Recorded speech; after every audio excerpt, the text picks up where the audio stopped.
These two guys go past over our port wing, two vampires, and the plane rocks. And I could see this captain up there sweating it out, and they're unloading the 50s. They're getting all ready with the flares and stuff, and everybody kept sitting around eating chocolates and drinking champagne. And I could see these two guys way down below us regrouping. And, this time they weren't going to miss, and they came up directly at us. I could see them coming up directly at us from about, maybe 6,000 feet. They went all the way down. We were flying at about 39,000. They were down about 6,000 feet, and they came directly at us at a supersonic speed. They were the latest vampires. Shh! I see them coming. I figured we'd had it this time. And they split just as they arrived under, one on each side. They were just letting us know we were over Algeria. And we looked down, we could see a lot of fires and people running around in the woods, hiding and digging holes in the sand. And I figured, they don't advertise this part of these flights. It's very exciting. Well, I have a little more of that music, please. We're going to bring the people back.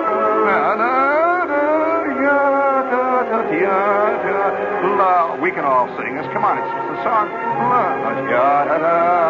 Voices of spring, hope springs eternal.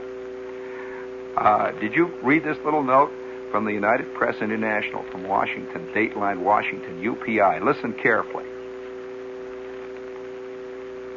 You've heard about these movies they show in the airlines, the planes? Well, maybe this one got past you. You should know. There are signs that there is some sanity returning to our world. Starting May 1st, TWA has decided to integrate its in-flight movies. Now, you realize that they were not integrated before, don't you? Oh, the only people who saw the movies were the first-class passengers. They sit up in the front of the plane. The rest of them, the hoi polloi, the rabble, sit in the back by the tail. Now, there are a lot of things that happen to first-class passengers. Like when an airplane crashes, they get killed first. Usually, it's much more dangerous than to sit in the front of the plane than the back. Are you aware of that? That whenever there's any guy saved, he's in the tail there, where it bumps all the time. And if possible, he'll get saved if he's in the John. About 3 times last year, guys got saved who were in the John. They locked themselves in. Yeah, that's the truth. Because you always see that tail sticking up, when the plane... That's where the... you got it. It's the only piece you can recognize. And there's some guy locked in there. And there's a whole line of people banging, it's too late. He's the one that... Well, of course, there's a lot of problems with that, too, but we'll go into that later when the show gets off the air. That gets pretty complicated. I don't know if they've heard of a plane, but nevertheless, that that they're integrated, you see. And they have a little curtain that they pull down between the first-class passengers and the second-class passengers. It goes right in between. And you can hear all the babies crying in the back. That's the second-class cry. You have babies crying and guys swearing in Croatian. And, it's like steerage back there. And you can smell salami sandwiches. And, it's awful. You get the terrible unwashed peasants back there. And, of course, we're sitting up in the front there with the champagne and whooping it up. And it is natural, of course, that the people in the front are the only people who are really saved when, the parachutes are handed out. It's first class. It's like the Titanic went down. Oh, it's very, very good. And then many guys will give their first-class seat up to a little old lady in the back, and that will, there's still a lot of humility and gentility and chivalry in our world. However, when the movies start, it is strictly integrated. And they run the curtain, and they turn off the lights in the front, and they turn this movie, and the people in the back can hear the sound. Just a little bit coming through the curtain. And then they hear all the people up there laughing it up. And all they've got in the back are those cups, that say, in case of emergency, use this cup. And that's all they've got to amuse themselves. And up in front, they're watching a lot of stuff. And so here's what happened the other day. Starting May 1st, TWA will show the films to the coach as well as the first-class passengers on transatlantic flights. For the past 18 months, the airline has limited the showings to first-class passengers, a decision enormously popular with first-class passengers, but one which brought many complaints from the coach section. Well, you know how the unwashed are. They don't often... I say most people don't know their place. I say people should know their place more. There's a much happier world of people if they know their place. Don't you agree with me? You don't? Well, that means you don't know your place. in which case you're one of the reasons why the world is in turmoil. I really do. I think that people should learn their place, and by George, when you're told to tote the bale and lift that bar, you better do it, because makes it much happier for all the rest of us. We're not toting bars and lifting bales. And I just believe in people knowing their place. Don't you, friends? Come on now, I'm talking to all you Barry Goldwater fans out there, and you should all be warming to this. This is good, solid Barry Goldwater talk. All of you Ayn Rand fans should know that you can recognize the basic truth of that. Of course you do. Well, getting on with this.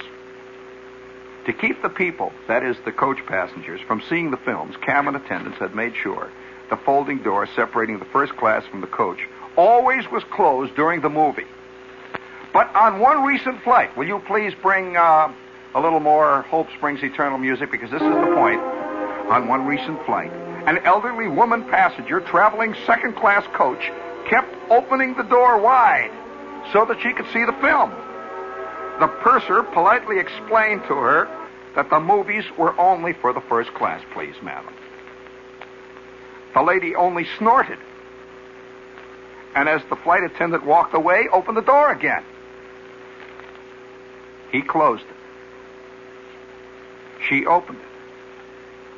Finally, he stood by the door and held it closed, while Doris Day went into action on the beaded screen. The old doll then, in the second-class part, got down on her knees, put her face under the small open space between the door bottom and the cabin floor, and bit the purser on the leg, and refused to let him go. She had store teeth that were very sharp. She hung on, and for 15 minutes they flew like that. The purser with this upper and this lower plate buried in the calf of his leg, the old doll hanging on the other side of the doorway, and Doris Day is in action on the screen. Gee, you know, they don't advertise that kind of stuff on those transatlantic flights, and it sure adds a lot. I mean, it really does. It's a lot more fun than those cold cuts they serve and all that beer and all that stuff. Well, the entire system collapsed on that flight. They opened the door, the old lady sat back, they gave her some hors d'oeuvres, and the second-class passengers for the first time watched the movie. Now, the point that I am making here is that all these people had gotten on this plane and they were going to fly across the ocean. Now, I'm sure that every one of us, particularly those of you who have never done this, have a beautiful, almost paradisical vision of you getting on the plane and flying to Paris. Haven't you really? Oh, come on now, come on, level. You know that. I mean, you got this matched luggage and the whole bit, and you're drinking champagne and you're speaking fluent French to the sinister stranger sitting next to you. You know, the whole thing is going on and on. You do. Let's face it, Americans have a paradisical view of the world. We really do. We go to a crummy little rotten fishing village on the coast of Italy, and we come back and rave for weeks.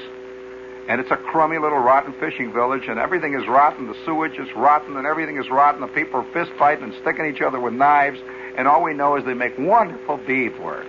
And they're so happy. You should have heard the wonderful guitar player. I heard one. You know, this is all jazz for the birds.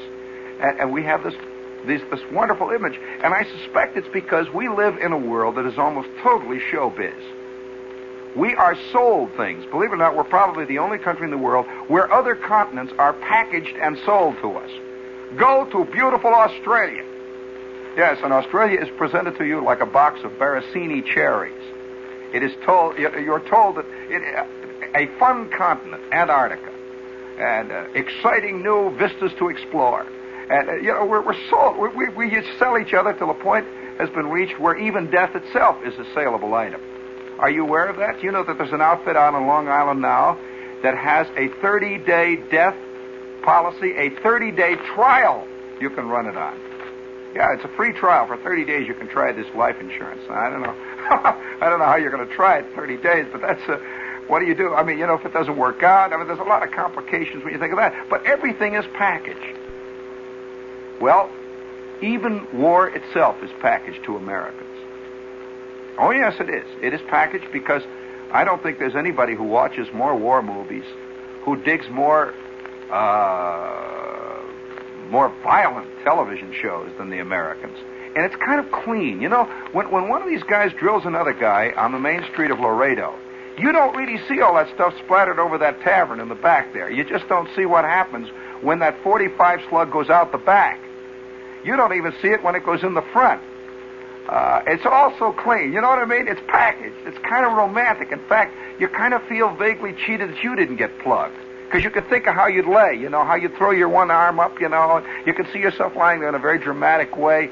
Well, it's very, very, very unreal. Our attitude is about these things, and even, of course, it's part. You get into the Army, and you hope to see somebody like Gregory Peck as your CO. There's a little short, fat dentist, who's operating the controls there, and he's a cretin, almost totally illiterate, and he has stomach trouble. And, you don't feel the same way about it. Well, I'll tell you, probably one of the most educational experiences that I ever had, getting back to the thing that the men have experiences that women don't. I would like a woman to try to match this one. War. Okay, you got the scene? War. Now, war brings up a lot of images when I say the word. I'll just say the word again. War. Now, of course, you have all kinds of images. Some of them are good, too, like heroism. Oh, yeah. Men with a mission. We are climbing the hills to protect the world for democracy, whatever it might be. Then, of course, there's the other side. There's a lot but the other side you don't even know about. It's the in-between side where you really learn things from, because you never learn anything from the actual scenes of violence you see in war. You don't. Because, for one thing, they're too quick, too fast, too loud, and too many other things are happening for you to actually learn anything from them. You don't. It's like, do you learn anything from an automobile accident on the turnpike? Yeah, you don't. You really don't. You think you do, but you don't. So it's the in-between things. Let me describe the scene. War. Okay, I'm 17 years old. You got the scene now? I have seen Don Amici movies. I have seen Errol Flynn giving it to the Japs in Burma. All the old movies that you see on TV? Well, it's all the whole thing. It's war. You see, you're scared to go, and at the same time, there's a mission. It's a very complicated feeling that happens at the time when it really is going on. Now, you sitting here with no war going on, it seems very simple. Cut and run. I'd be against it. That's what you say. Not necessarily. On the other hand, you'd say, I'd be scared. Oh, boy, wow. Not necessarily. Very complicated, I must say. So here it is, war. You got the scene? Now, I'm going in. There's been a lot of confusion, one thing and another. Next thing you know, I filled out some forms in a rash moment at school. And they told me that if I filled out these forms, it would be okay. I wouldn't have to go for a long time, and they'd send me to school. And oh boy, we're going. Well, no sooner. It took me about 10 minutes to get home, and when I got home, the orders were already there. You see, all they wanted was that thing on the line there, and they got it. So I got home with this big fat envelope, and it says, "Go to this place." Well, immediately I felt very heroic and everything. And people started to have parties, and they were saying, "You're going, and I'm 17 years old. I'm sort of half in a sweat. I'm not really shaving or anything yet, and I'm all excited and hollering, and I drank a glass of beer and everything." So the day came, and it said, "Go to this place on Franklin Street in Chicago." Now, I don't know whether this scene has ever been described in any story or book or magazine or article I've ever read about the war. This is the kind of thing where you really begin to have a feeling about what mankind is about. It's fantastic. You can understand why Swift wrote. So I arrived on Franklin Street, and I was thinking of all these images. I'm going to come there and get examined, and they were going to swear me in. Well, now, when you hear the one phrase, when you hear swearing in, have you seen this ever done in the movies? Of course. It's very dramatic, isn't it? Well, let me tell you exactly how this happened. The first moment that the education began to build, I arrived on Franklin Street. Franklin Street is a street which is in the middle of the financial district of Chicago. It's right in the middle of the Loop. It's very official type business. It's like if you were told to arrive at 47th Street between 5th and 6th at rush hour. You know, it's that kind of a thing. So I arrived at Franklin Street, and there's a tall, thin building in between two other buildings, just a lot of buildings, and it's an office building. I arrive at this office building, and there is a slight mist coming down. It is raining. It is a gray day, and I am prepared for an event, like graduation, a ceremony, something official. I was going to become changed. It was historical. Well, I arrive at this building, and there's a line of guys coming out of the front of the building. I've got my papers. I figure they're waiting for me. They expect me there. And immediately, I walk up to the front of the building. All these guys are waiting. It's a line. I walk past the line. I go in through the doorway. There's a yellow light bulb hanging there. And there's a guy sitting at a desk. He said, "Where are you going?" I said, "Well, I have papers here. They're expecting me." "You got orders?" I said, "Yes, orders." I gave him my orders. He says, "Get me in the line. And here, take these papers with you." And boom, boom, boom, boom, boom. He starts stamping my papers. He tears 6 of the sheets off, stamps more down, puts staples on, and I get down to the end of the line, and it's raining. I'm now standing out on the street. I mean, Errol Flynn is nowhere in sight. And it's coming down. It's drifting. There's a bunch of other guys who are saying, "This is not the draft board," or anything like that. If you think you've been to the draft, this is not the draft board. This is an induction center. You are about to be put in. Well, the line is moving imperceptibly. And there's a big, tall, red-headed hillbilly standing right directly in front of me, and he's been drinking corn liquor. And he keeps falling up against the side of the building and swearing. And once in a while, he hits the guy ahead of him, who's a little short guy who looked like an accountant. And he keeps hitting him between the shoulder blades. "Yeah, son of a..." And pow, he hits him. Well, the little guy doesn't know what he keeps turning around, and he's scared. And then every once in a while, he'd turn around and he'd make a swing at me. Well, because I was facing him, I could see it coming, so I just keep ducking all the time. It swings. He hits the building. This goes on. Slowly we're moving, and finally we get inside the building. And I will describe the scene for you. The line, this building was 14 stories tall. The line wound up all 14 stories inside, in and out of rooms, in and out of hallways, in and out of elevator shafts, in and out of broom closets, in and out of cellars, places where they had old burlap bags, up and down. The line wound, and the line gradually changed complexion, until at one point the line was totally naked. Now, if you can imagine a line of men 17 and a half miles long, jaybird naked, all standing in the long corridors and up and down the air shafts, in and out of the elevator wells, a line of jaybird naked men with the rain coming down outside. Not one of these guys knows any of the other guys, and they're all shapes, all sizes, all ages, all conditions and everything, all lined up. I don't know many women going through this much. Quite this way. Quite this way. You see, by quite this way, I mean, we had all entered with an idea of some gigantic promise, something. I don't know what, it was exciting. And it's very peculiar. So we kept winding in and out of these rooms. And once in a while, you'd come into a room and they would do something to you. The guy would say, "Give me your arm." And you'd give him your arm, and he'd look at it. "Oh, give me the other one." And you'd give him the other one, and he'd stick something in you. Real fast, and it would make a ripping sound when he would do it.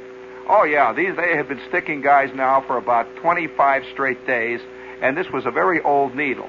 And they would just, they'd chunk it in there. They'd squirt this ethyl or antifreeze or whatever is in you, and then pull it out again. And slowly but surely, you're getting sick from all this. And it is cold. The wind is coming up and down. And once in a while, a guy with a riding crop walks along, and he starts batting you. And, "Get in the line of I pay you. Get on the fat one. Hit pound." He cracks you across the hocks. Gradually, you get closer and closer to what appears to be nirvana. You don't know. When you're waiting in line naked for something, You figure that at the end, something great is going to happen. It just has to be. And this line is filtering upward, and it filters down, you see. It curls on down the other side of the building. And gradually the guys are dressed down towards the other side. 14 straight hours you wait, gradually moving, until suddenly I found myself in a room with a lot of other guys, and we are now dressed. And two guys are talking up in front. One is a captain and one is a corporal or something. And the corporal says, "Hey, you guys, put your hands up." All of us put our hands up. And the corporal and the captain had a little talk. "Okay, you guys, you're in the Army. All right, you're in the Army. We have just sworn in. You know that wonderful swearing-in ceremony where Van Johnson talks and the guys cry? The thing where they play the Star-Spangled Banner? It's all over. We've just stood as you're in the Army. We didn't hear anything." And somebody says, "What about the oath?" And the corporal says, "The oath, you just heard it. What? Get the potatoes out of your ears, Mac." We didn't hear anything. None of us heard anything. We wanted something to happen, you know. Where is it? When does it go? Where does the balloon go up? And we stood around. He says, "Get out, out. There's another bunch coming in." And they pushed us out the other end of the door. And another bunch of guys came in, didn't know what. And so one or two of us hollered, "Hey, they're going to give you the oath. Hey, follow the oath." And a couple of guys, you could see their eyes brighten a little bit. And then that mumbling started again up in the front. Gradually we go down, out on the street, and it's raining. And it's all over. All over. I am now in the Army. I'm one with Errol Flynn and Don Amici, the Rangers, the guys that took the F. This is WOR Radio, your station for news. Here is an important message from Fire Commissioner Edward Thompson. Do you have a time bomb in your home? You have if your electrical wiring or appliances are defective. Wiring that is worn, frayed, or broken may explode into fire at any moment. That fire can destroy your home and your family and your life. This is WOR AM and WOR FM in New York. It's exactly midnight, time for Long John Nebel.